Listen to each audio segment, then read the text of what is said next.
అందరికీ నమస్కారం. అక్షయం అంటే క్షయం లేనిది, నాశనం కానిది అని అర్థం.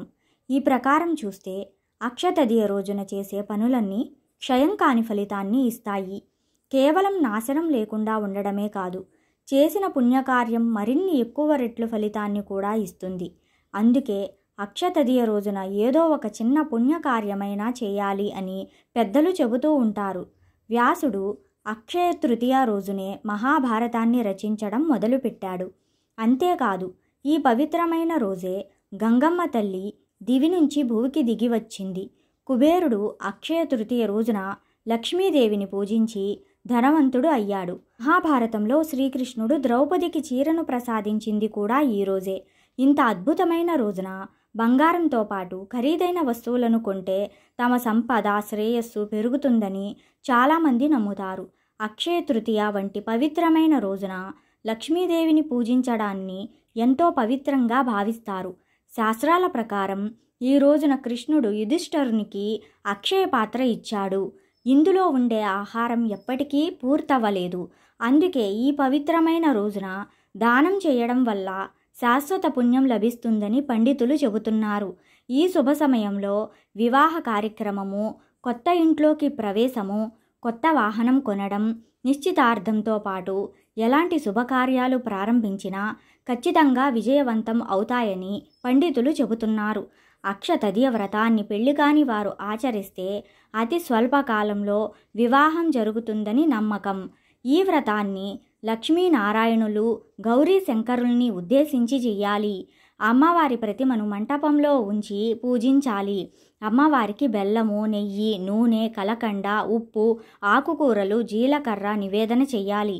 పగలంతా ఉపవాసం ఉండి రాత్రికి ఉప్పు కారం లేని పదార్థాలు భుజించాలి.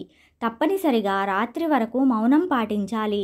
అరుంధతి ఈ వ్రతాన్ని ఆచరించిన ఫలితంగానే సప్తర్షి మండలంలో స్థానం సంపాదించిందని పురాణాలు చెబుతున్నాయి. లక్ష్మీదేవితో పాటు గౌరీదేవికి కూడా ఈ రోజున విధి విధానంగా పూజలు చేయాలి. ఈ రోజున సూర్యోదయానికి ముందే నిద్రలేచి స్నానాది కార్యక్రమాలు పూర్తి చేసుకోవాలి. విష్ణుమూర్తిని ప్రార్థన చేయాలి. ఈ రోజున దేవతలతో పాటు పితృదేవతలను కూడా ఆరాధించాలి. యథాశక్తిగా గోదానం, భూదానము, సువర్ణదానం, వస్త్రదానం చేయాలి. ముత్తైదువులకు, కన్యలకు సుమంగళ ద్రవ్యాలు, నూతన వస్త్రాలతో పాటు శనగలు వాయనం ఇవ్వాలి. దీనివల్ల దీర్ఘ సుమంగళి యోగం కలుగుతుంది. వైశాఖ మాసం ఎండలు నెమ్మదిగా తీవ్రంగా పెరిగే సమయం కాబట్టి విసనకర్రలు దానం చెయ్యాలి. ఈ కాలంలో పండే మామిడి పండ్లు దానం చెయ్యాలి. కొన్ని ప్రాంతాలలో స్థానిక ఆచారాల ప్రకారం లడ్డూలు దానం చేస్తారు. పెరుగన్నం, పాదరక్షలు, ఛత్రము, ఉదక కుంభము కూడా దానం చేసే ఆచారం కొన్ని చోట్ల ఉంది. ఇటీవలి కాలంలో నీటి కుండను దానం చేయడానికి బదులుగా నీటి కేంద్రాలు ఏర్పాటు చేస్తున్నారు. మట్టి గ్లాసుల్లో నీటిని పాదచారులకు పంచితే ఆ నీటిలో ఎన్ని జలబిందువులు ఉంటాయో అన్ని సంవత్సరాల పాటు దివ్య కాలాలలో జీవించే పుణ్యఫలితం దక్కుతుంది. ఏదైనా కారణం వల్ల వైశాఖ శుద్ధ తదియ రోజున వ్రతాన్ని ఆచరించలేకపోతే భాద్రపద శుక్ల తదియ లేదా మాఘశుద్ధ తదియ రోజుల్లో కూడా ఈ వ్రతాన్ని ఆచరించవచ్చు. శక్తి ఉండి సంవత్సరంలో వచ్చే 12 శుద్ధ తదియల్లోనూ ఈ వ్రతాన్ని ఆచరించగలిగితే మాటల్లో వర్ణించలేనంత పుణ్యఫలితం కలుగుతుంది. ఆచార సాంప్రదాయాల ప్రకారం చూస్తే అక్షతదియ రోజున వ్యవసాయం చేసేవారు తమ పొలాలలో ఈ రోజున విత్తనాలు చల్లుతారు. గృహస్థులు కూరగాయల మొక్కలు నాటుతారు. మరికొంతమంది దాన ధర్మాలు చేస్తారు.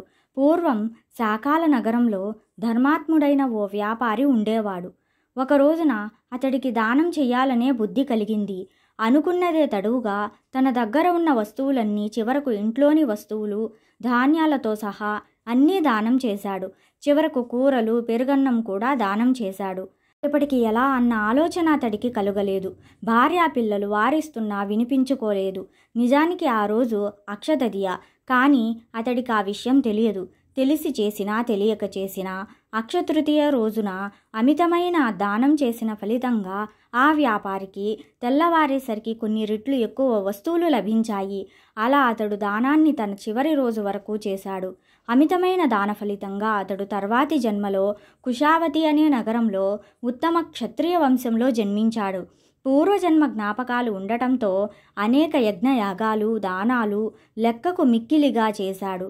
ఫలితంగా తర్వాతి జన్మలో అతడు వేదాధ్యయనపరుడైన ఓ సంపన్న బ్రాహ్మణుడి ఇంట్లో జన్మించాడు. ఆ జన్మలోనూ భూరిదానాలు చేయడంతో అక్షయమైన పుణ్యలోకాలలో శాశ్వతంగా నివసించే పుణ్య ఫలితాన్ని పొందాడు. అక్షతదియ నాడు చేసే దానాలు ఇంతటి సర్వోన్నతమైన పుణ్యాన్ని అందిస్తాయి.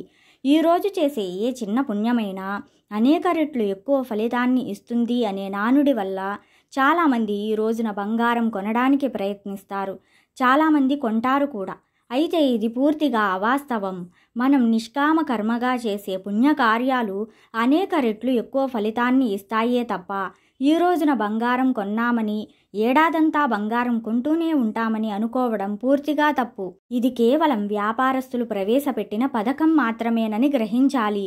ఏదైనా పని వల్లనో లేదా మరే ఇతర కారణంగా అక్షతదియ రోజున బంగారం కొనుగోలు చేస్తే చేయవచ్చు, కానీ అక్షయ ఫలితాన్ని ఆశించి బంగారం కొనడం అత్యాశ తప్ప మరొకటి కాదు. ఇందుకు శాస్త్ర ప్రమాణం ఏదీ లేదు. మొత్తంగా అక్షతదియ పర్వదినం మనిషిని సత్కర్మల వైపు ప్రేరేపిస్తుంది, కర్మయోగిని చేస్తుంది. తనతో పాటు సమాజాన్ని కూడా సత్కర్మల వైపు నడిపించే ధర్మబుద్ధిని కలిగిస్తుంది.